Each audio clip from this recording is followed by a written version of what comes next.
Dateline, South Central Los Angeles. It's the April of 1992. The world is stunned by headlines and images better suited to one of Hollywood's most grim apocalyptic visions. Yet this destruction, this mayhem is all too real. The culmination of a long festering discontent in the city's ethnic communities. The scale of this bloody uprising would easily surpass the historic riots in nearby Watts nearly 3 decades earlier, and lend further proof that the dream of slain civil rights leader Martin Luther King may never be realized. Throughout the early 1960s, King, a proponent of nonviolent protest, routinely made speeches and led a series of marches in both the North and South in an attempt to win equality for his people. Has a job to do in Birmingham, Alabama, and I'm going to be at home in Birmingham until that job is done.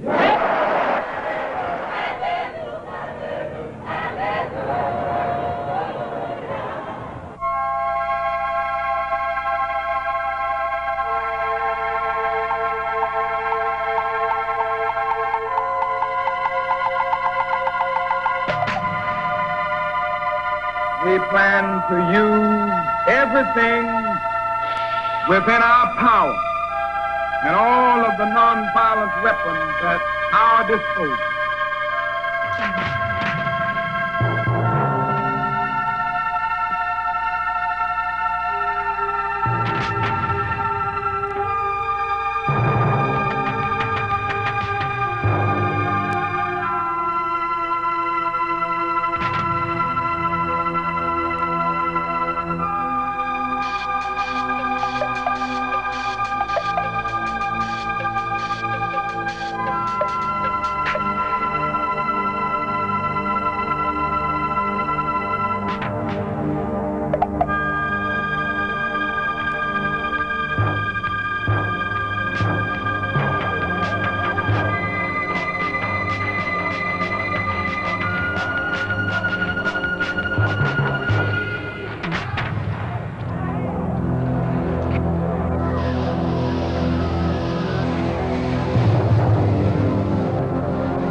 King's brilliant strategy of calling for his followers to remain passive in spite of strong crowd control tactics by police made for images that initially began swaying public support to the marchers. However, at this same time, in the North's urban ghettos, a Muslim minister with a decidedly different approach to the race issue was gaining notoriety. A militant ex-con known as Malcolm X was effectively preaching a radical gospel of racial hate to an enthusiastic and ever-growing congregation. Those of you who think that we are here to tell you to love the white man, you have come to the wrong place. And those of you who think that you perhaps came here to hear us tell you to turn the other cheek to the brutality of the white man, I say again, you came to the wrong place.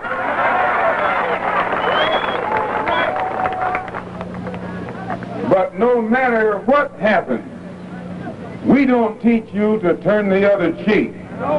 We don't teach you to turn the other cheek in the South, and we don't teach you to turn the other cheek in the North. We teach you to obey the law. We teach you to carry yourselves in a respectable way. But at the same time, we teach you that anyone who puts his hand on you, do your best to see that he doesn't put it on anybody else. You don't have any boats or airplanes bringing drugs into this country. The white man brings it in. The white man brings it to Harlem. The white man makes you a drug addict. The white man then puts you in jail when he catches you using drugs. Who is it that controls the prostitution in Harlem? It's the white man. Who controls the large sale of whiskey and wine? It's the white man. You don't have any distillery. You don't own Shenley's. You don't own Old Overholt or Seagram. You don't put the seal on that bottle of whiskey. It's the white man. Who gives you the deck of cards and the dice that you use to gamble with? It's the white man. And after he sell them to you, he catch you with them and put you in jail for using them. We're trapped in a vicious cycle of poverty, of ignorance, of apathy, of disease, and of death. And they have these old Uncle Tom Negro leaders coming to Harlem telling you and me that times are getting better. Your times will never get better until you make them better. We love the same thing that goes on right here in Harlem. They will let a prostitute die as long as she come back to them later on. They encourage her to be a prostitute. They take bribes from her for being a prostitute. And they'll take it in cash or they'll take it in trade. Well, we're here to tell them it has to come to a stop.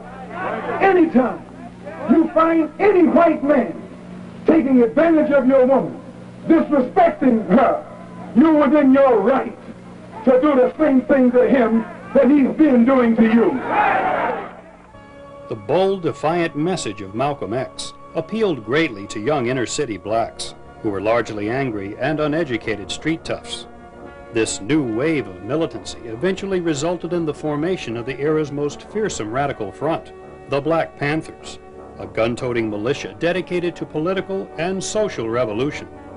Frustrated by the slow progress in the fight for civil rights, many of King's followers were beginning to feel that the movement should perhaps adopt a more aggressive stance. By 1965, the radical Malcolm X approach to civil disobedience was already making its debut in a number of major cities, with full-scale riots, which featured arson, looting, and widespread mayhem. In respect of Dr. King that we have here, I say this. Sure, we like to be nonviolent, but we up here in Los Angeles area, we're not turning that other cheek.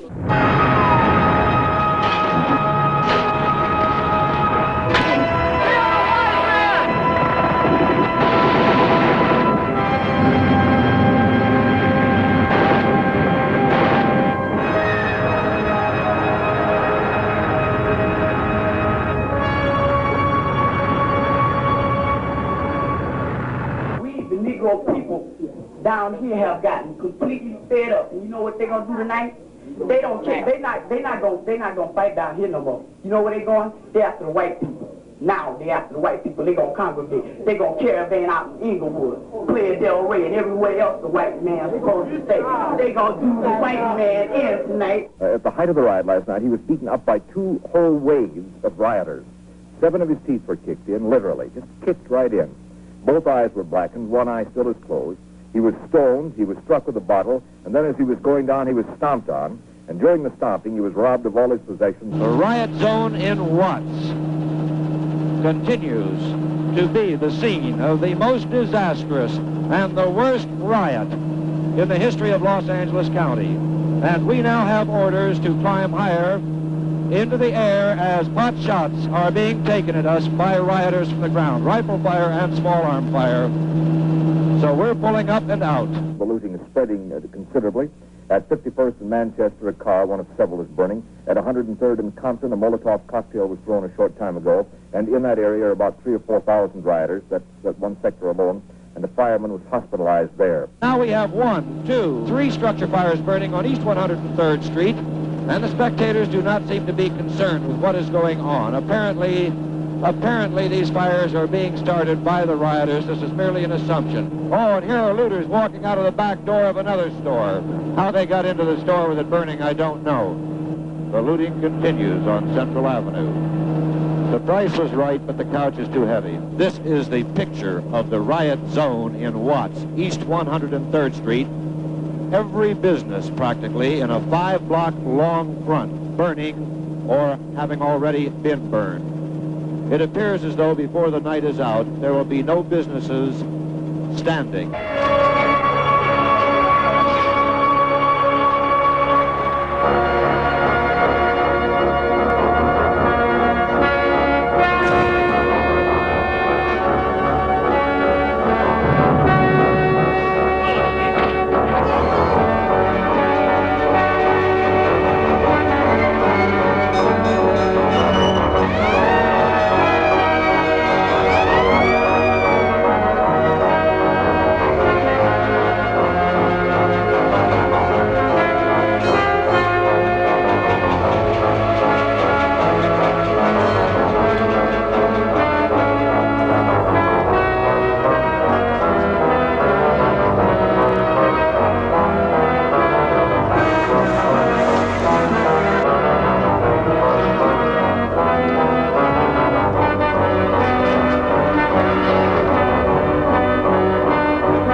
Conduct a nonviolent movement here in Chicago, and we're going on with that program, but we need support.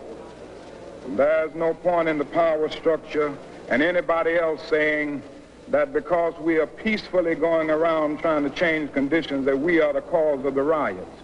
That's dishonest. It is untrue. It is unfair to say it to the public, because we have stood up for nonviolence with all of our hearts. And those who will make this peaceful revolution impossible will make a violent revolution inevitable. And we've got to get this over. I need help.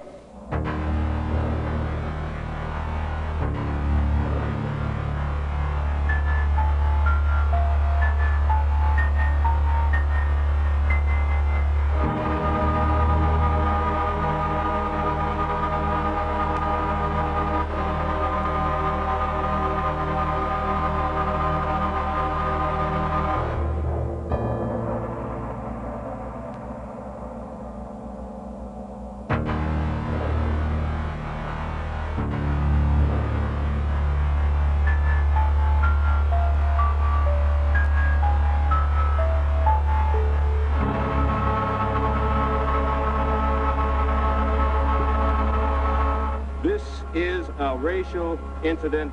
It represents a racial rebellion that goes from coast to coast. In the city of Detroit, it represents one simple thing. Black people want control of black communities.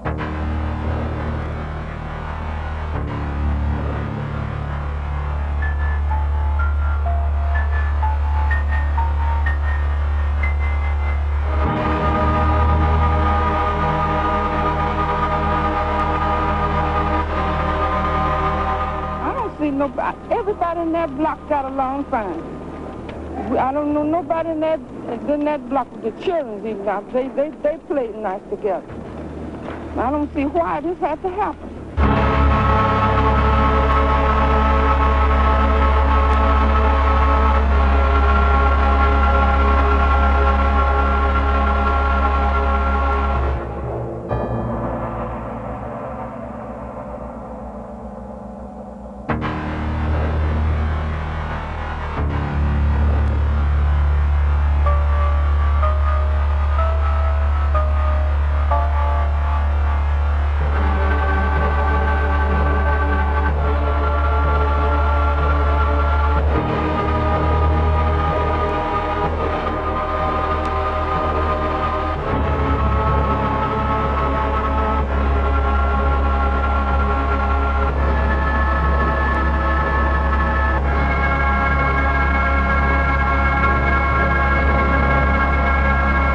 Sergeant, you've just recently returned from Vietnam.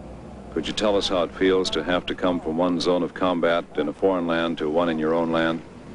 It's not a good feeling, not one I'm kind of proud of, but it's a job, it's a duty.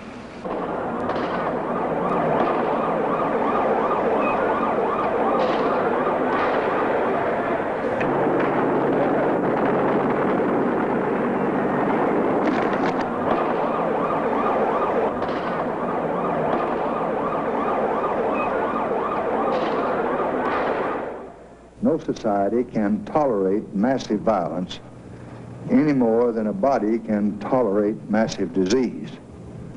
And we in America shall not tolerate it.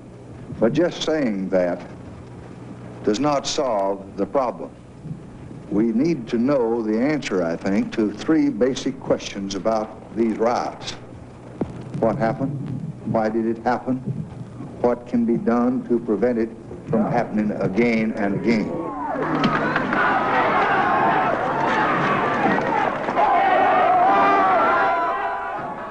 With riots ravaging the nation's major cities, Martin Luther King's ongoing attempts to organize peaceful civil rights demonstrations were now met with unprecedented hostility. Many in the white community began to view King as a dangerous agitator whose nonviolent creed was merely a cover for the promotion of anarchy and communist ideas. Soon King himself became the primary target for angry counter-demonstrators, who often pelted he and his followers with eggs, rocks, and racial epithets.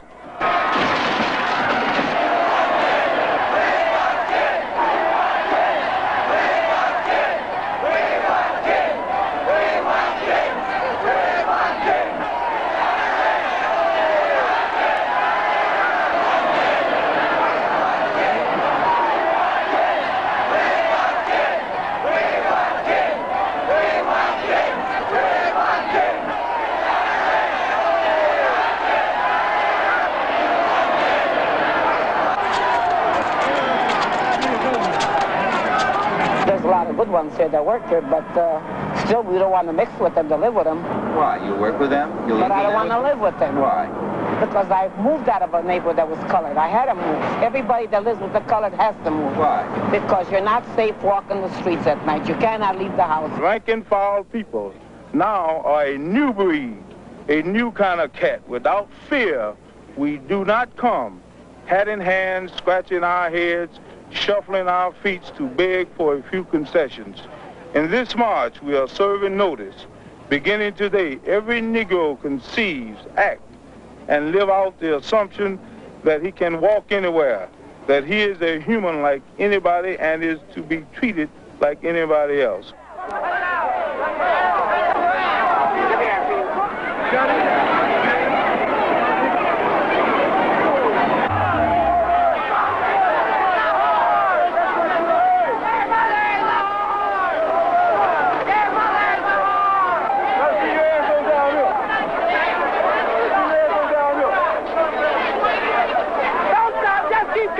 Let's keep coming, don't stop.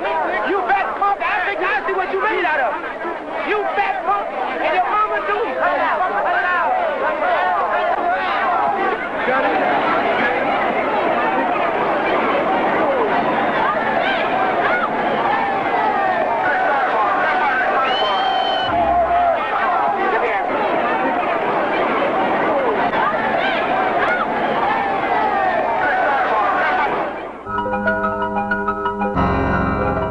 As King continued to witness the volatile resistance to his peaceful campaign for civil rights, he began to have premonitions of his own violent and untimely demise.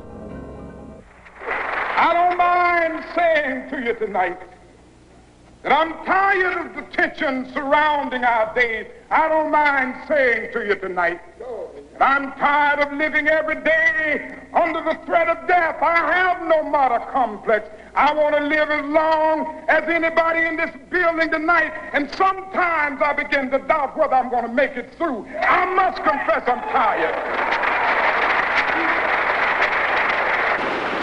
Like anybody, I would like to live a long life. Longevity has its place.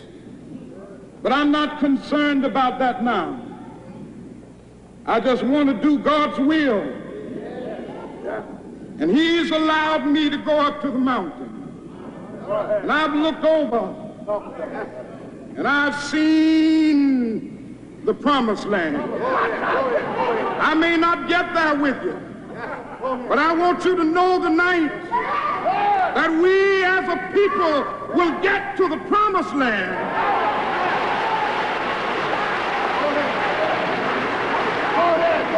So I'm happy tonight. I'm not worried about anything. I'm not fearing any man. Mine eyes have seen the glory of the coming of the Lord.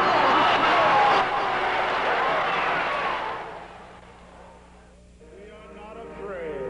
We are not afraid. King's reflection was no doubt also fueled by the brutal assassination of other prominent black leaders. In 1963, civil rights activist Medgar Evers was killed by a single shot from a high-powered rifle in the driveway of his Jackson, Mississippi home. 2 years later, during a speaking engagement in New York, a trio of gunmen rushed the stage of the Audubon Ballroom and fatally shot Malcolm X. Ironically, this one-time militant spokesman for the separatist group Nation of Islam had recently altered his views on race after a soul-stirring pilgrimage to Mecca. Upon his return, Malcolm X began publicly denouncing the lifestyle and racist teachings of his former spiritual leader, thus sparking a bitter and eventually deadly feud. Since I went to Mecca and reported that the religion of Islam is a religion of brotherhood which includes all mankind, it caused a great deal of wrath in the heart and mind of Elijah Muhammad, who has been teaching that the white race is a race of devils. There has been a great deal of apprehension at my being out of the black Muslim movement on the part of the black Muslims themselves. And I had stated in a newspaper article about an effort to take my life back in January, and at that time the Muslims denied it. In fact, they tried to make it appear to my brother that I was insane. Your life in danger from the Muslims and Elijah Muhammad's group? Well, Elijah Muhammad has given the order to his followers to see that I am crippled or killed. Did you What steps will you take to protect yourself from this threat? I take no steps. I have a rifle. If anybody comes to my house without a good reason, I intend to try and use it, and that's all.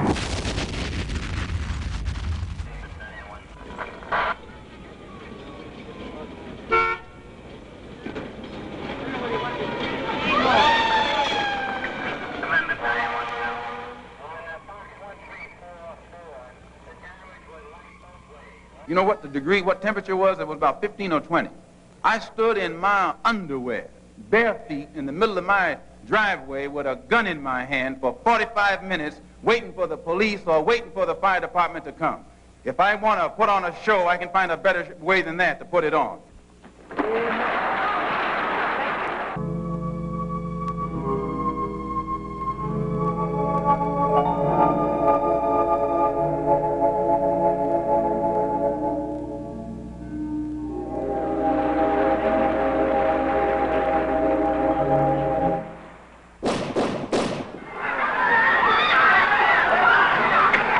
I saw two guys standing up, and the next thing, my next impression, it all happened very rapidly, as you can understand, is of the gunshots. And I saw Malcolm had his hand up. He said, stay cool, stay calm, or something like that. And just then the gunfire went off, and his hand was up. I remember this. I turned around quickly, and the next thing I saw was Malcolm falling back in a dead faint. I heard shots, and I saw people crawling on the floor. And so I got down too. Then when I was looking out, and I saw someone look in amazement to the front, I knew they had shot my husband. And my children were crying, you know, what's going on? What's going on? Are they going to shoot us? Here, at this final hour, in this quiet place, Harlem has come to bid farewell to one of its brightest hopes, extinguished now and gone from us forever. The gentleman who's inside represents a portion of American history and will write some of the history of the future. Did you know Malcolm X? No, I didn't know him. I didn't know him personally, but I admired him. Although the last messages of Malcolm X were an earnest plea for racial harmony, many followers continued to quote from and apply his earlier revolutionary doctrine, a situation which only served to increase the burden of Martin Luther King. In stark contrast to his fruitful campaign of the early 1960s, the last of the major civil rights leaders would find his final days racked with supreme humiliation and disappointment. In March 1968, King traveled to Memphis to help mediate a heated garbage man strike, only to find a disconcerting number of local black youths opposed to a peaceful resolution. Undaunted, King organized and led a massive protest march through the city, which he hoped would unify his people. His spirit was crushed, however, when from behind him came the sound of store windows being smashed by marchers. Soon the scene erupted into a bloody and chaotic riot.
Chaos has just broken out downtown. That sound you just heard was the sound of a tear gas fired by a police officer in an attempt to thwart this unruly demonstration. We repeat, several Negro youths started running down Main Street, smashing windows as they ran. Police have formed a cordon across Main Street at this time in an attempt to at least calm the demonstration, which has gotten completely out of hand. You have attacked Dr. King by taking over what was to be a nonviolent march. I don't know why you persist in saying Dr. King. This is Memphis. This city belongs to people here. This city belongs to people here. The black people here have to set the temper of the times. If Dr. King is going to come in here, he's going to have to come in here and analyze the situation and meet the needs of black people here. And if he doesn't? If he doesn't, the same thing will happen to him everywhere he goes that happened here in Memphis.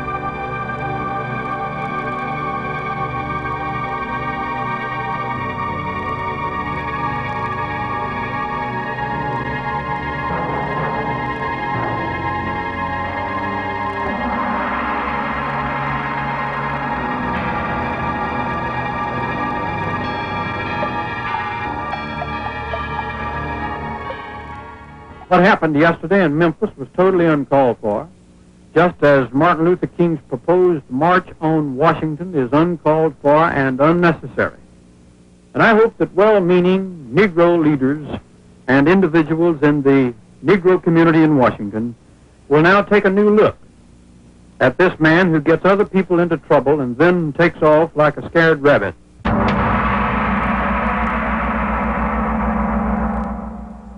Dr. King, you've been criticized for coming in from outside and then abandoning the march when the going got rough. What's your reaction to that?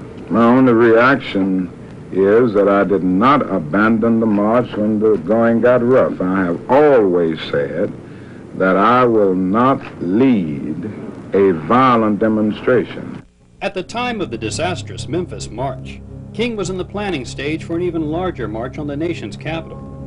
Now haunted by the specter of the Washington March also taking a violent turn, King decided he must prove to his followers and critics alike that a peaceful protest in Memphis was indeed possible. However, when King announced his plan for a second march, local authorities immediately moved to block the event with an injunction.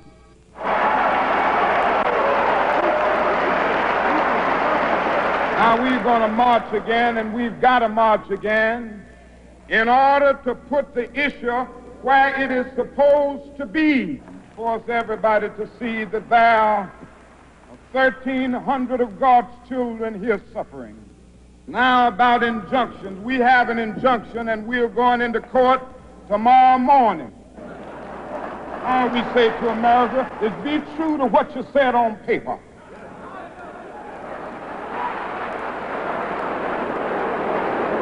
If I lived in China or even Russia or any totalitarian country, maybe I could understand some of these illegal injunctions. Maybe I could understand the denial of certain basic First Amendment privileges because they haven't committed themselves to that over that. But somewhere I read of the freedom of assembly. Somewhere I read of the freedom of speech. Somewhere I read of the freedom of press. Somewhere I read that the greatness of America is the right to protest for rights.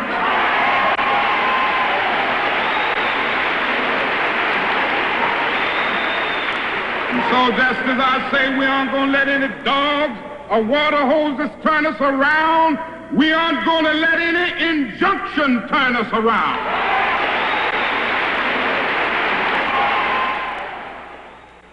Dr. Martin Luther King plans to defy a federal court order which bans his second mass march in Memphis next Monday. It would now appear that if the court order is not amended or dissolved, King, as he did in Montgomery and Birmingham, faces another direct confrontation with authorities, this time in the streets of Memphis.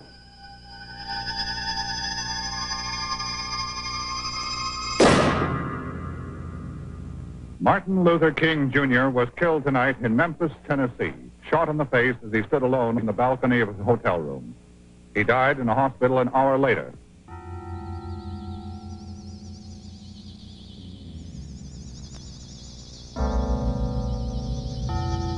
I ask every citizen to reject the blind violence that has struck Dr. King, who lived by nonviolence.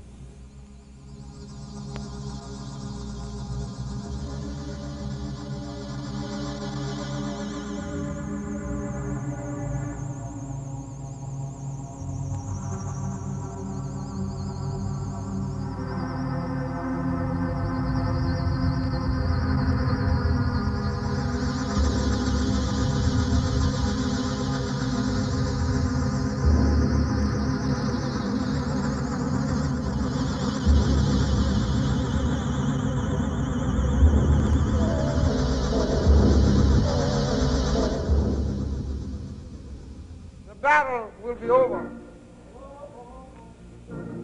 And we all, like those that have gone on before us,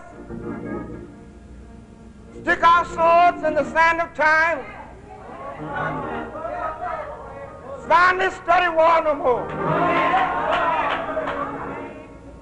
Looking forward in this life and getting ready for that day when we shall lay down our burdens down by the riverside.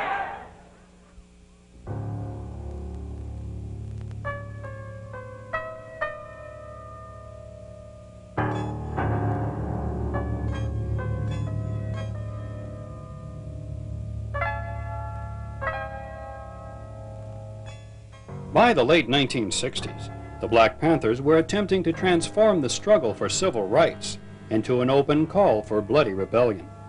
Through the distribution of ultra-militant publications, as well as the staging of public rallies, the group set out to inflame the hearts and minds of disaffected black youths, thus planting the seeds for a revolution to come. At the same time, in the nation's fast-decaying urban areas, illicit drug use was reaching epidemic proportions, and crime statistics were soaring, causing a dramatic increase in inner-city police presence. The Panthers were quick to exploit this potentially volatile situation by shamelessly encouraging ghetto residents to harbor an unnatural hatred and deep distrust of all law officers, even to the point of inferring they should simply be shot on sight. The racist pig cops must suffer the wrath of the armed black people in their black communities defending themselves. For many, this radical attitude was perceived to be a form of liberation, a gesture of black power and black unity. However, for the police, this new brand of defiance only served to make an already unpleasant job nearly intolerable. From this time on, routine arrests in the black community seemed to inevitably draw dozens of angry and disruptive spectators to the scene. In extreme cases, major brawls and even riots were the unhappy result. Such was the case in Miami, Florida, in the December of 1979. After leading police on a high-speed chase, motorcyclist Arthur McDuffie forcibly resisted arrest, and in the resulting scuffle was repeatedly struck on the head with a patrolman's flashlight. When McDuffie died of his injuries hours later, an immediate public outcry was heard. Investigators soon uncovered discrepancies in the official reports of the arresting officers, and eventually 5 patrolmen stood trial on various charges relating to McDuffie's death. From the outset, the case received extensive media coverage.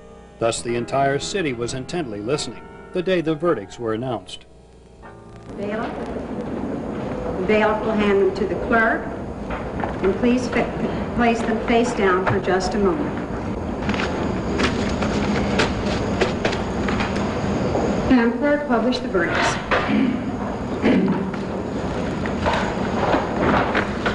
We, the jury at Tampa, Hillsborough County, the 17th day of May, 1980, find the defendant, Alex Marrero, as to second-degree murder, as charged in count 1 of the information, not guilty.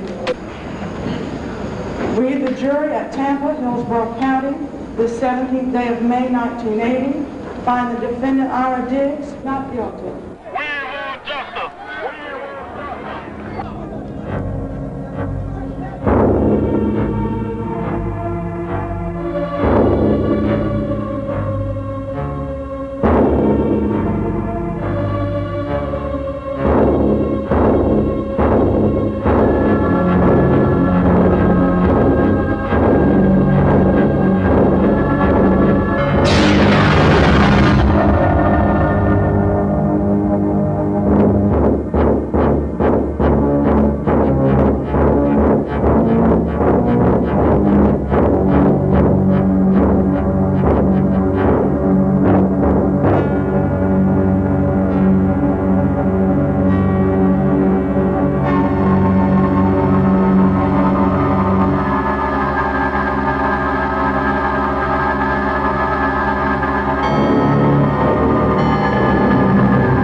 Long-term problems here to address. The crime initiative must come from this community. It cannot come from Washington. And the community must realize that violence and dissension and destruction hurts most those who are least able to afford it.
On Foothill approaching Osborne.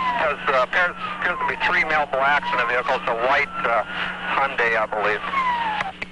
On March 3rd, 1991, motorist Rodney King was speeding down a Los Angeles freeway when a police car attempted to pull him over. King, an ex-convict, had been drinking and was fearful that an arrest could land him back in prison for a parole violation.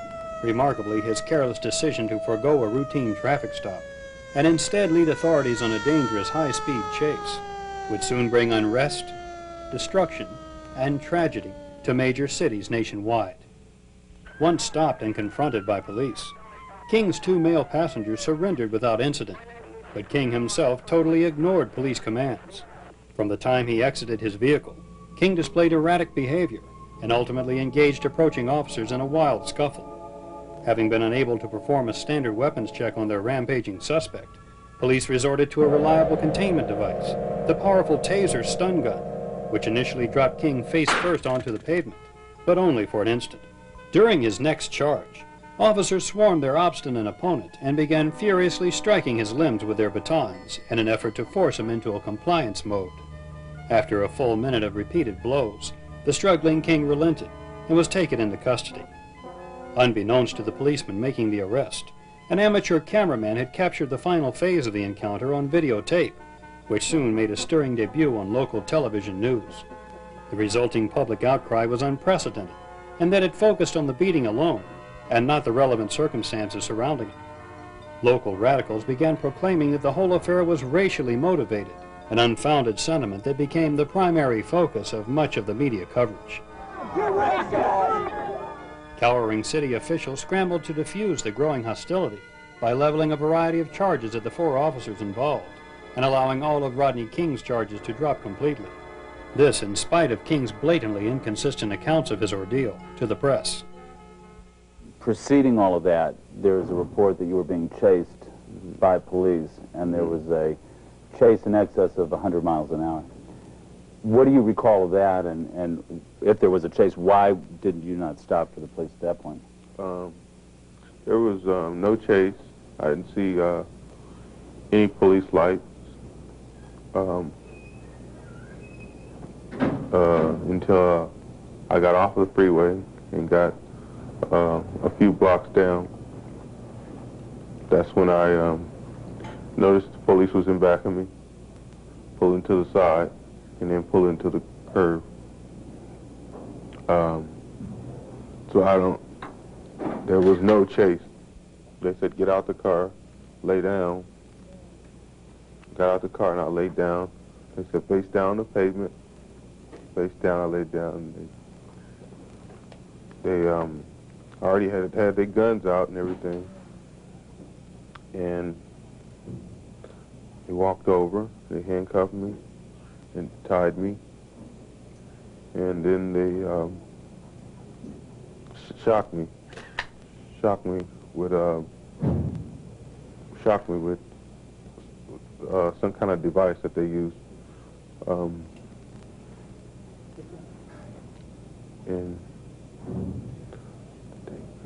And they struck me across the face.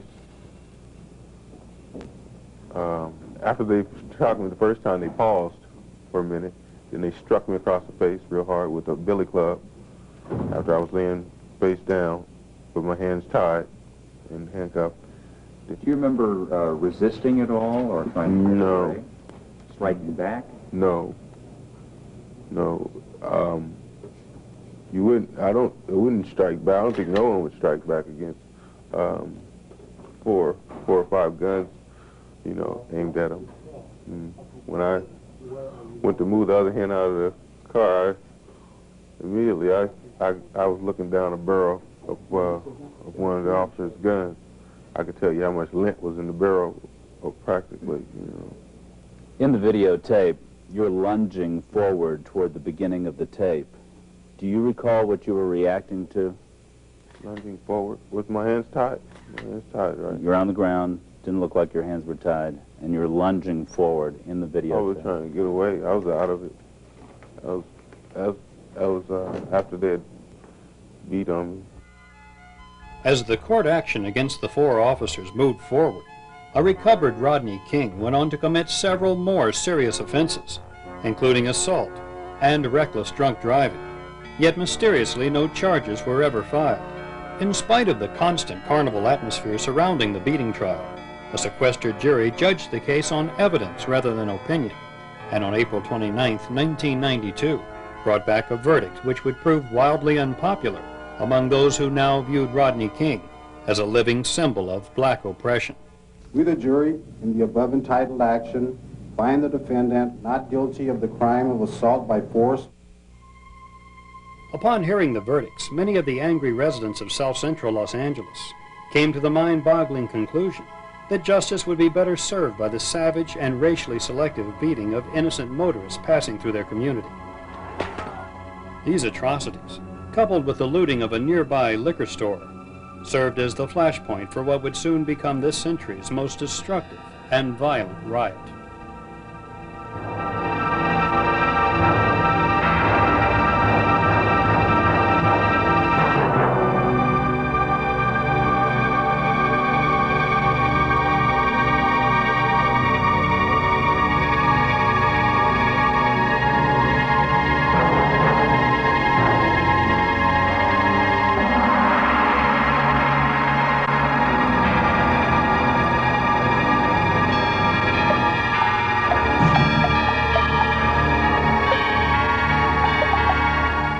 Has really gone crazy out here right now.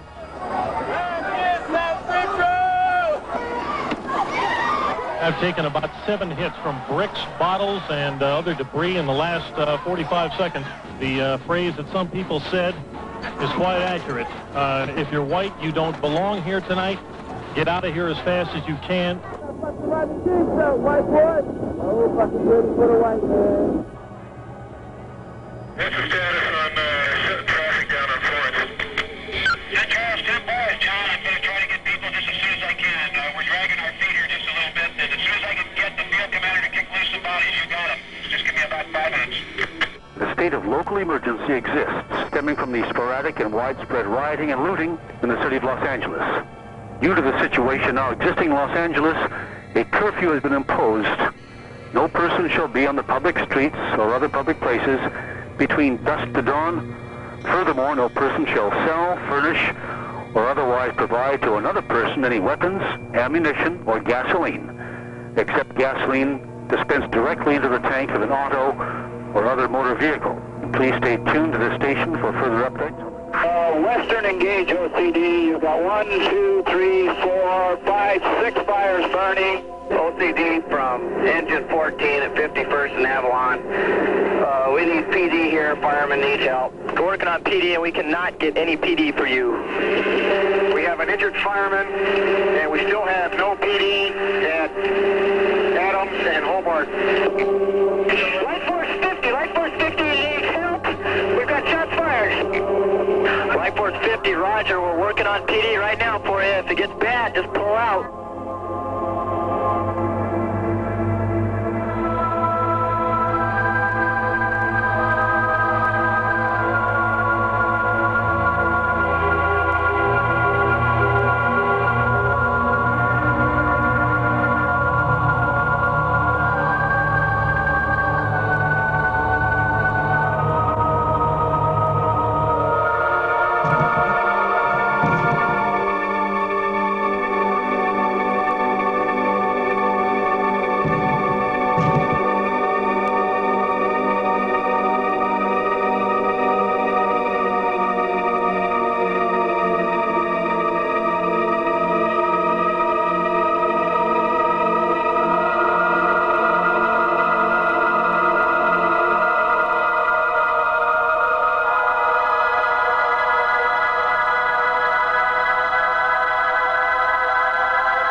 What we saw last night and the night before in Los Angeles is not about civil rights. It's not about the great cause of equality that all Americans must uphold. It's not a message of protest. It's been the brutality of a mob, pure and simple. And let me assure you, I will use whatever force is necessary to restore order. What is going on in L.A. must and will stop. As your president, I guarantee you, this violence will end.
I'm shocked. I'm absolutely appalled. These people are hurting each other for absolutely no good reason. Nothing good can come out of this. I don't know what to say. It's horrible.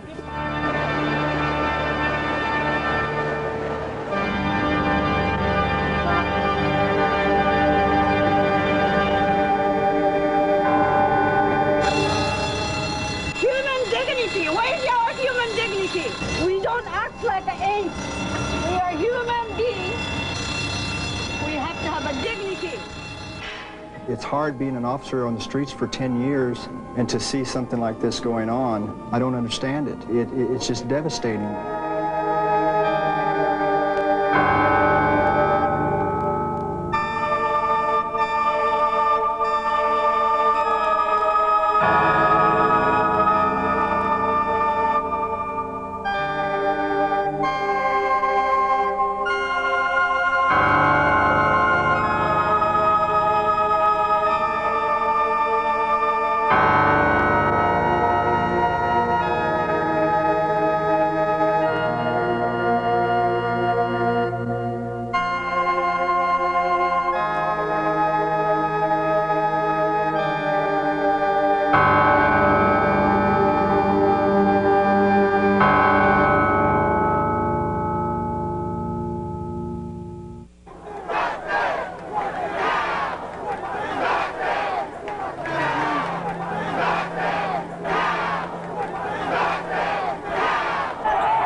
Protesters chanted, demonstrated. One organizer said the people will get blood for blood. Restaurants were disturbed. Patrons on the street were harassed. Earlier in Harlem, 2 white truck drivers were dragged from their trucks and stabbed. They are both reported in stable condition. There was still heavy police. They let the marchers do very much what they wanted to do, moving in only when absolutely necessary. The march was eventually ended by the police after nightfall, when things were getting very tense. There was more bottle throwing, and 2 cars, in fact, were overturned.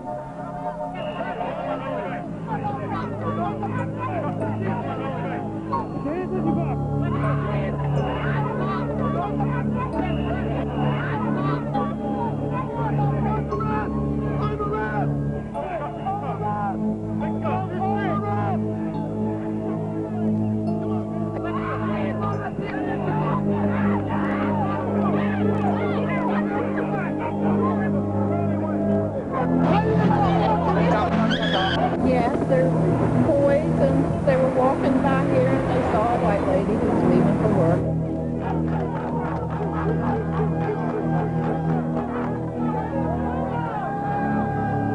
Hey, this is for that black man that they beat up. We can't walk down about Rodney King.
Rodney King!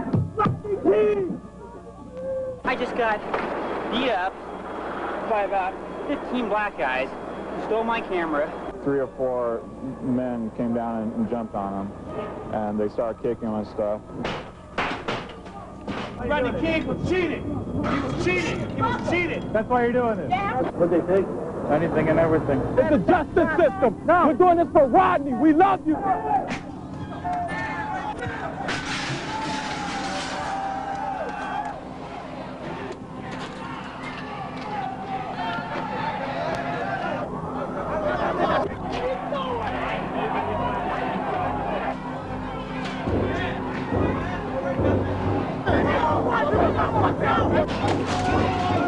People, I just want to say, you know, can we all get along? Can we get along? You know, after all, I mean, I can understand the first upset for the first 2 hours after the verdict, but to keep going on like this, and to see the security guard shot on the ground, it's just not right.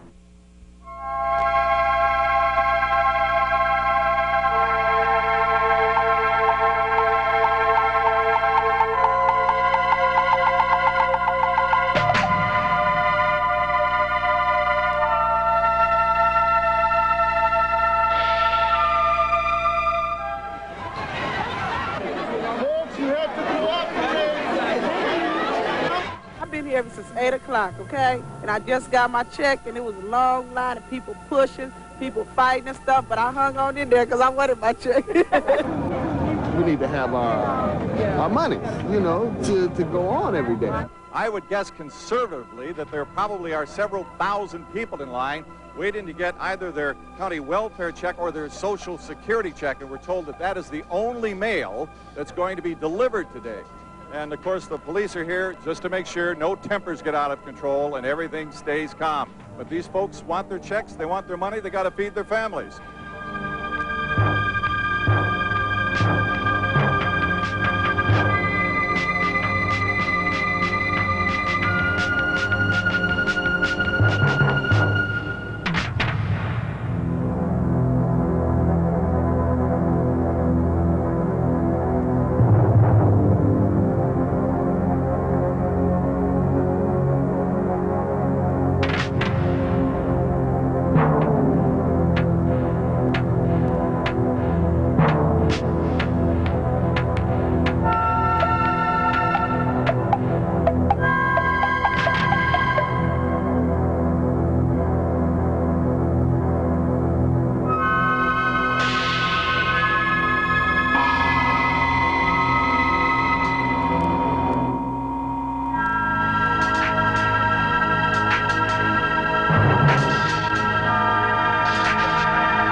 Tell you this, that there was a constant barrage by politicians and others that we not do anything that was provocative. Now, that could have developed a mindset on the part of some of the leadership that certainly could have been there in their minds. I'm sure it was. If we'd shot somebody out there, you know you'd be here not talking about a lack of response, you'd be talking about an over-response. If we'd have gone out there and killed somebody, that's exactly what you would have been criticizing us for. Killing somebody was not necessary. All they were doing is throwing a few rocks at you. We wanted you to come tonight to express your outrage, your anger, your frustration.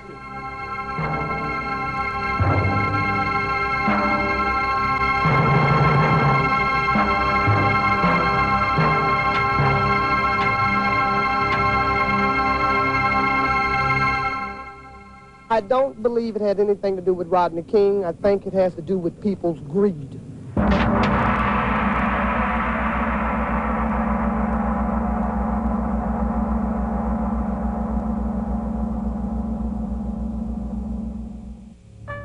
Shortly after the mindless violence subsided in Los Angeles, a new, more subtle form of madness gripped the city. Rather than boldly reprimanding the thugs and terrorists in their midst, fear-plagued politicians appeared instead anxious to appease them. Even President George Bush took time out from a shaky re-election bid to atone for his previous tough talk. And now let's talk about the beating of Rodney King. because beyond the urgent need to restore order is the second issue, the question of justice, whether Rodney King's federal civil rights were violated. What you saw and what I saw on the TV video was revolting. I felt anger. I felt pain. I thought, how can I explain this to my grandchildren? Civil rights leaders and just plain citizens fearful of and sometimes victimized by police brutality were deeply hurt. And I know good and decent policemen who were equally appalled. I spoke this morning to many leaders of the civil rights community, and they saw the video as we all did. For 14 months, they waited, patiently, hopefully. They waited for the system to work, and when the verdict came in, they felt betrayed. Viewed from outside the trial, it was hard to understand how the verdict could possibly square with the video. Those civil rights leaders with whom I met were stunned, and so was I, and so was Barbara, and so were my kids. But the verdict Wednesday was not the end of the process. The Department of Justice had started its own investigation immediately after the Rodney King incident and was monitoring the state investigation and trial. And so let me tell you what actions we are taking on the federal level to ensure that justice is served. Within 1 hour of the verdict, I directed the Justice Department to move into high gear on its own independent criminal investigation into the case. And next, on Thursday, 5 federal prosecutors were on their way to Los Angeles. In spite of the promise of a massive citywide police presence on the day of the new verdict, the specter of yet another beating trial brought months of added anxiety to the city's riot-weary residents. This time, the jury's task was quite clear: to avoid the flames and carnage of 1992 without arousing those content with the outcome of the previous trial. The predictable result was conviction for 2 of the 4 officers, those which radical trial watchers had deemed the most unrepentant. Verdict, guilty. This turn of events elicited an explosion of almost sinister glee from the city's black activists, and area newscasters promptly echoed the euphoria, glorying at the notion that peace had at last returned to the City of Angels. This sugary vision was cut short, however, when it was learned that hundreds of rampaging teenagers were engaged in a frenzy of celebratory looting, brawling, and gunplay at a local amusement park.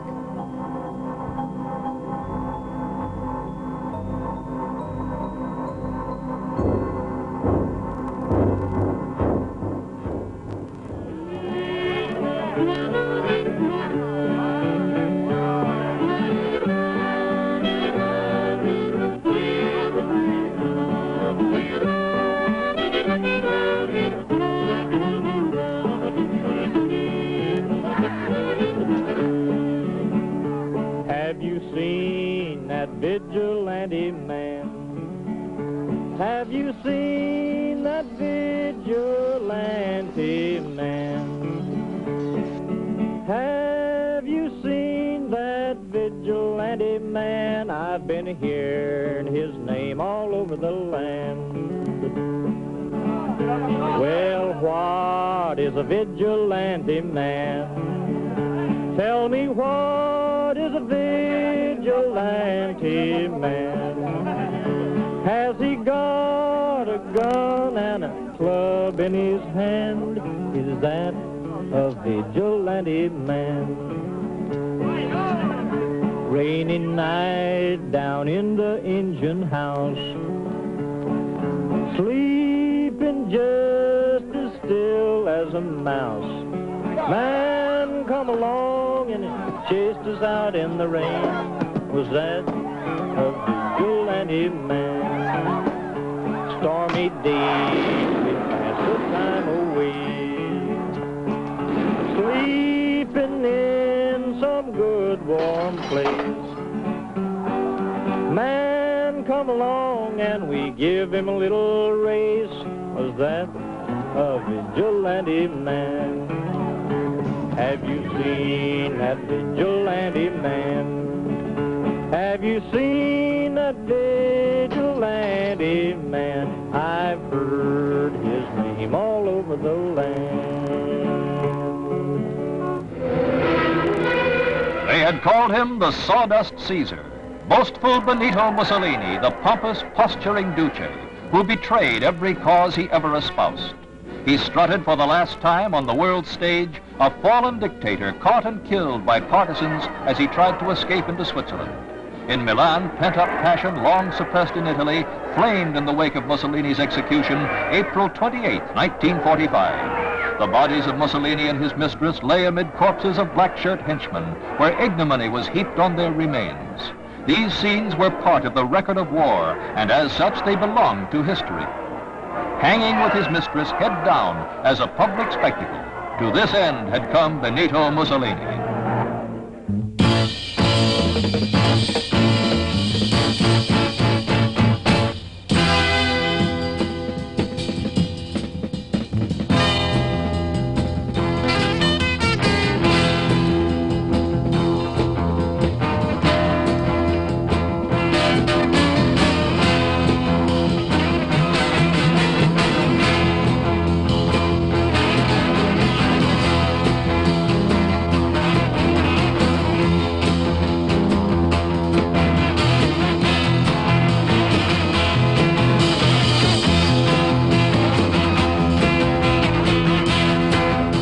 They are, for the most part, not the great body of students who are honestly trying to get an education.